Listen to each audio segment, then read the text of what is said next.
আসানসোল উত্তর থানা এলাকায় ট্রাক হাইজ্যাকের ঘটনায় 3 জনকে গ্রেফতার করে আসানসোল উত্তর থানার পুলিশ।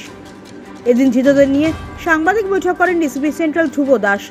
সাংবাদিক বৈঠক থেকে ডিসিপি সেন্ট্রাল কি জানিয়েছেন আসুন শুনে নিই। গতকাল বিহারের জামুইয়ের বাসিন্দা অলোক কুমার, যিনি একজন ড্রাইভার, তার ট্রাক নিয়ে যে ট্রাকটির নম্বর JH10BQ3392 ট্রাক নিয়ে কল্যাণেশ্বরীতে কোনো একটা জায়গায় তার যে মাল নিয়েছিলেন সেটা আনলোড করার পর ফিরছিলেন। আমাদের চৌরঙ্গির কাছাকাছি একটি জায়গায় গাড়িটা দাঁড় করিয়ে খাবেরিক করে। সেটা টাইমে 3 জন অপরিচিত লোক গাড়িতে উঠে ওকে মারধর করে এবং গাড়ি এগিয়ে নিয়ে চলে যেতে বলে। তো গাড়িটা জুবিলির কাছাকাছি আসার পর ওদের নামিয়ে দেয় এবং গাড়ি নিয়ে চলে যায়। তো ওই ব্যক্তি থানায় এসে কমপ্লেন করেন।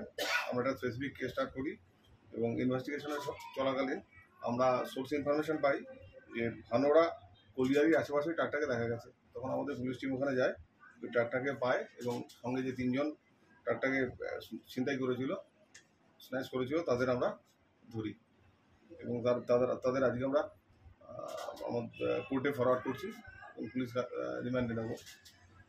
তো এরপরে তদন্ত চলবে এবং আরও কেউ এর সঙ্গে জড়িত আছে কিনা এবং কী ব্যাপার আছে সেটা আমরা জানার চেষ্টা করছি।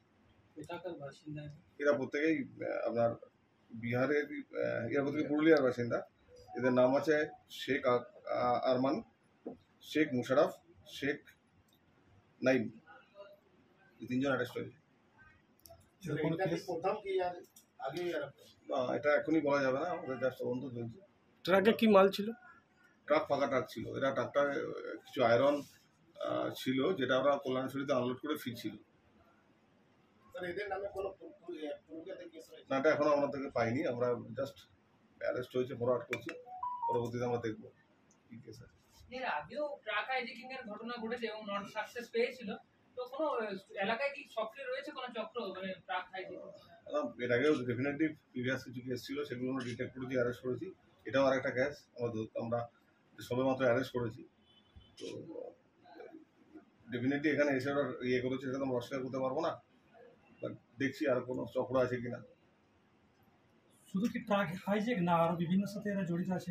না, এখনই বলা সম্ভব নয়। জাস্ট আমরা অ্যারেস্ট করে ফরওয়ার্ড করছি, রিমান্ড আসুন, তারপর দেখব। কদিনের রিমান্ড চেয়েছেন? আমরা জেনারেলি 14 দিনেরই চাই।